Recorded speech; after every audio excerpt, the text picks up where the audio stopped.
Welcome to the very first episode of Castles from Around the World, a podcast where we allow the history of the castle to tell its own story. Tonight's episode is a very special castle.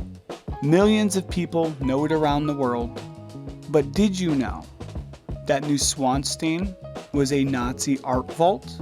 Ooh, me next. I got good information. Did you know that Walt Disney once toured here at Neuschwanstein and was super impressed that he had to create his own animations around them? Yeah?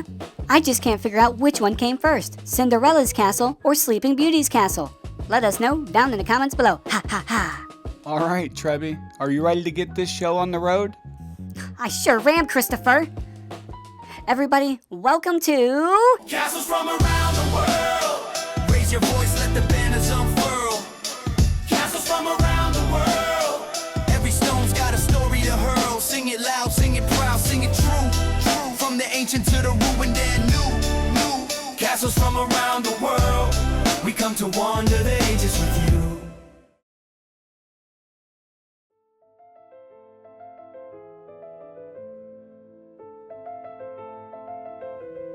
High in the Bavarian Alps of southern Germany, a steep, rocky ridge rises above the Polak Gorge.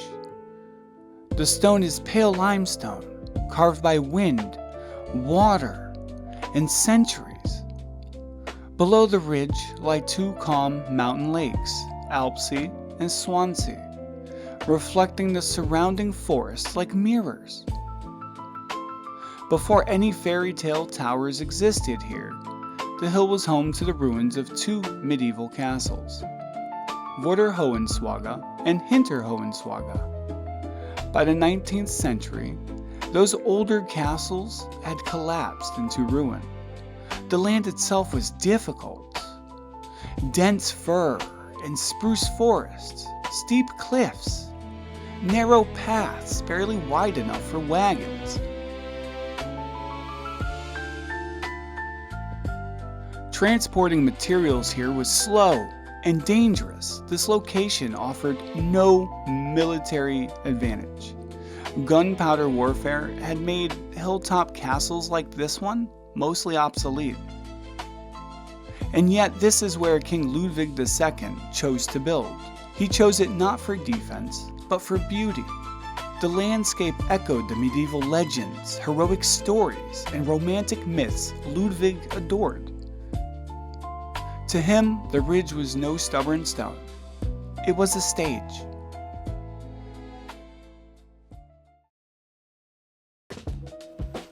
Okay, so let me check if I got this right. Go ahead. This place is hard to reach, hard to build on, and totally useless for fighting wars? Correct. So this castle wasn't built to protect people? It was built to impress feelings? In a way, it was actually built to solidify his legacy, King Ludwig II. For all you little kids listening, this is like picking the hardest Lego spot possible because it looks cooler on the shelf. Come on.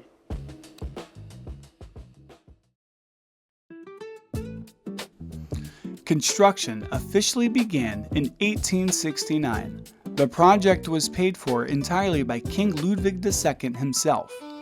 No government money, no military funding.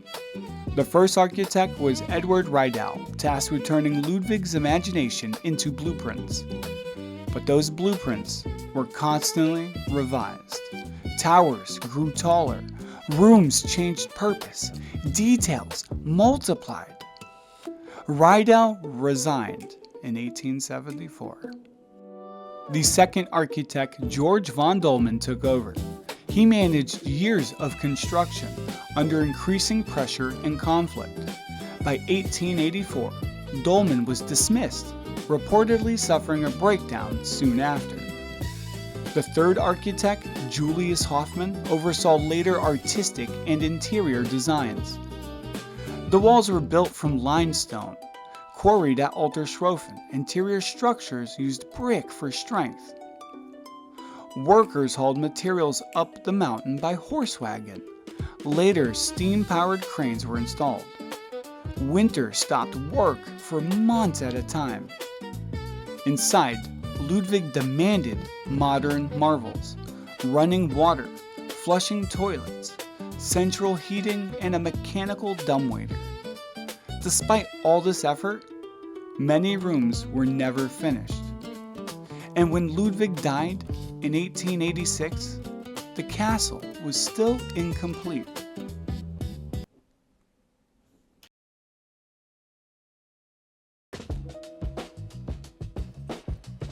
So, 3 architects? Yes. That's already a warning sign.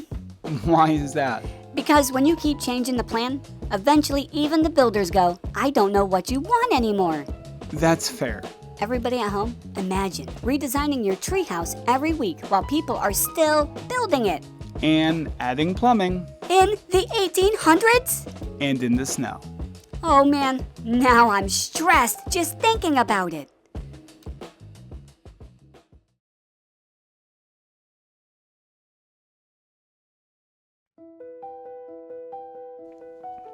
Neuschwanstein was never a royal palace in the traditional sense. It was not a government center, not a court, not a place of rule. King Ludwig II did not build this castle to govern from it. He built it to escape. Ludwig came to the throne of Bavaria in 1864, just at 18 years old, during a time when kings were losing real power to politics, parliaments, and modern nation states. He inherited a crown, but not control. While other rulers focused on war, industry, and diplomacy, Ludwig turned inward. He traveled extensively throughout Europe, visiting castles, cathedrals, and theatrical landmarks. He immersed himself in medieval legend, dramatic folklore, and romantic ideals of knighthood. And above all, he became deeply inspired by the operas of Richard Wagner.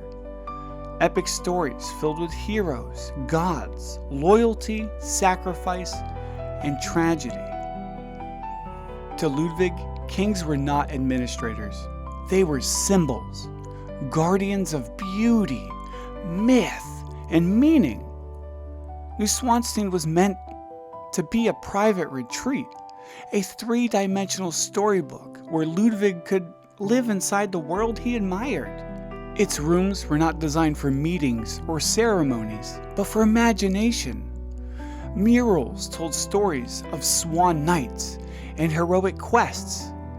Hallways echoed with theatrical symbolism rather than footsteps of courtiers. And yet Ludwig barely lived there.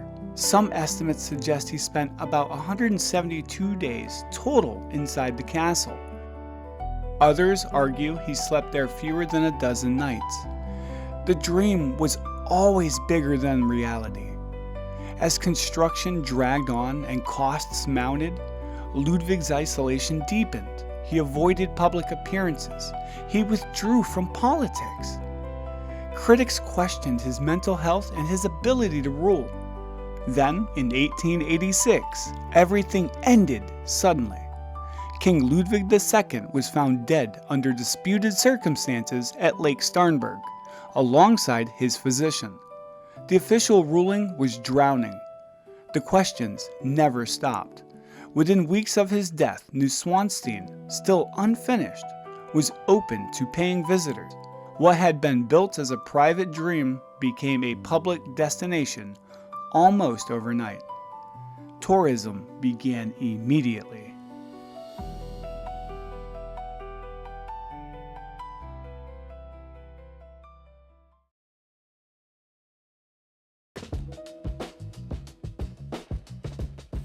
So, he built a castle to live inside a story?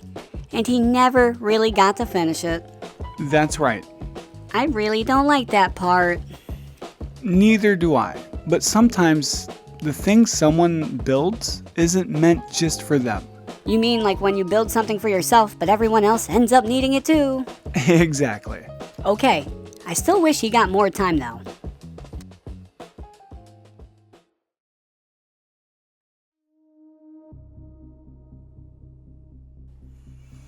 In the 20th century, this castle found itself pulled into a very different kind of war.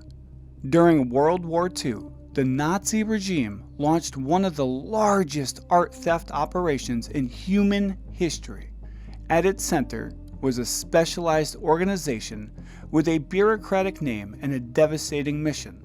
I really cannot pronounce what it is, but it's shortened to the ERR. Its task was systematic and deliberate to locate, confiscate, catalog, and transport cultural property across occupied Europe. Paintings, sculptures, tapestries, manuscripts, religious artifacts, entire private collections. Much of this art was stolen from Jewish families, museums, and cultural institutions in France. Neuschwanstein Castle became one of the ERR's most important storage depots, not because it was symbolic, but because it was practical. The castle's isolated alpine location placed it far from major industrial centers and bombing targets.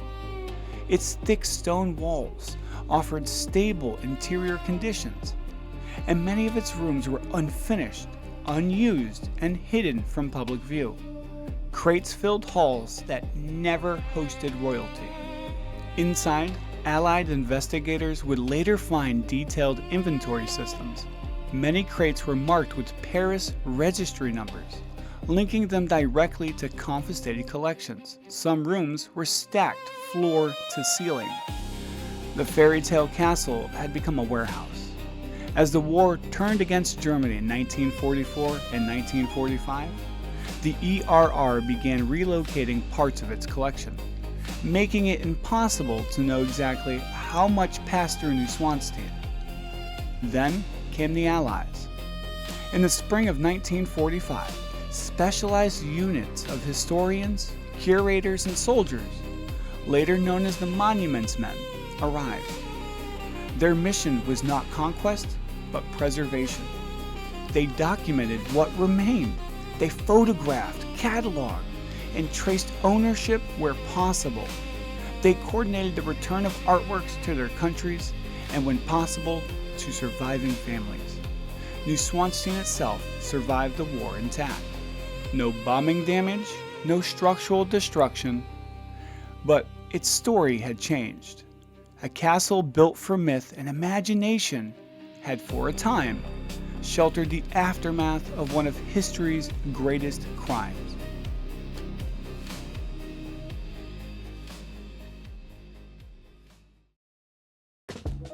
So, this place that looks like a dream ended up holding a lot of stolen memories?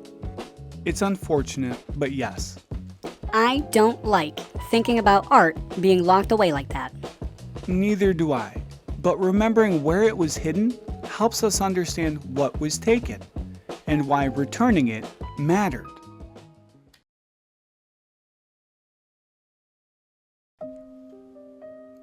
Stories grew fast around Neuschwanstein, partly because it looks like a castle from a bedtime book, and partly because it was built to feel that way. As tourism began, the building started collecting rumors the way mountains collect fog. Some visitors claimed they heard footsteps in corridors that were empty. Others said they felt like they were being watched from the stairwells. And before long, you'd hear whispers about hidden doors, secret passages, and rooms that didn't appear on any public tour. But here's what matters. There's no historical verification for ghosts here. No official record that confirms secret tunnels or hidden royal chambers the way people like to imagine them. What did happen, quietly, gradually, was something almost more interesting. Tour guides in the early 20th century realized that Neuschwanstein wasn't just a place you visited, it was a place you felt.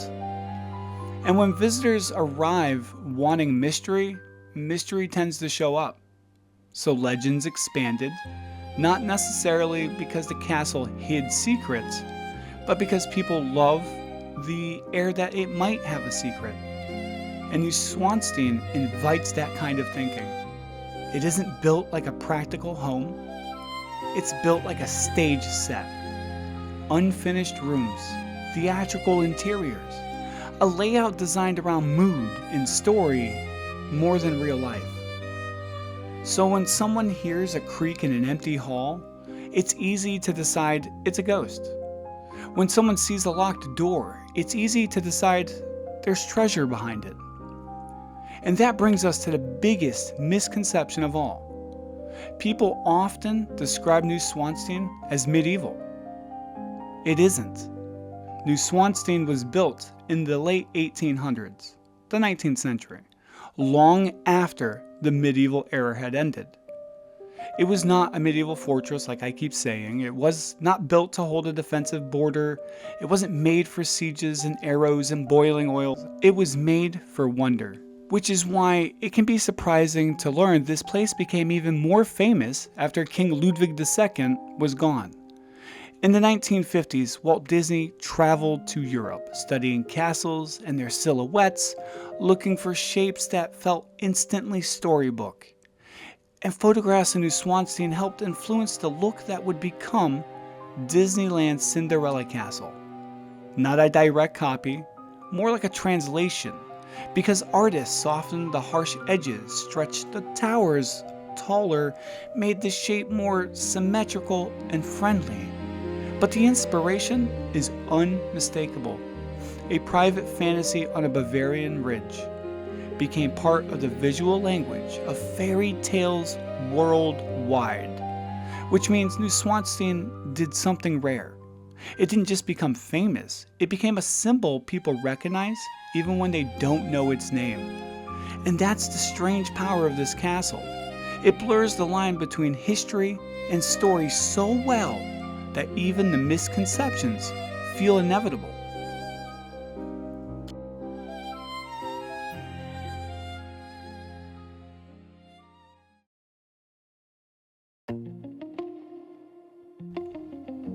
I wanted to end this by saying, since opening in 1886, Neuschwanstein has become one of the most visited castles on Earth.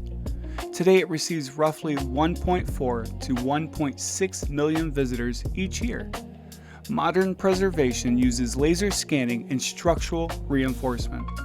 The castle has become a symbol of Bavaria, imagination, and romantic nationalism. So what is this castle? A dream, a warning, and a reminder. Or perhaps that imagination is powerful. But great imagination comes with great responsibility. Oh, I really loved learning about Neuschwanstein tonight. Me too. It has a lot of ups and downs and a lot of heart and imagination. Oh boy, where are we going next week? Next week, we go to Caernarfon Castle in Wales. Oh boy, I can't wait. Wait a second. Nothing can top Neuschwanstein though. It's got, I think I feel it. I think I smell it. I think it's got big castle energy. Okay, don't go launching any boulders. Stay tuned for next week. Remember to keep your curiosity torches lit. And the drawbridge to wonder always lowered. Trebby swears these walls can talk. Says it mutters when we walk. Claims it's magic, ancient lore. It's just the wind, or maybe more. Who built it? We don't know. Why here?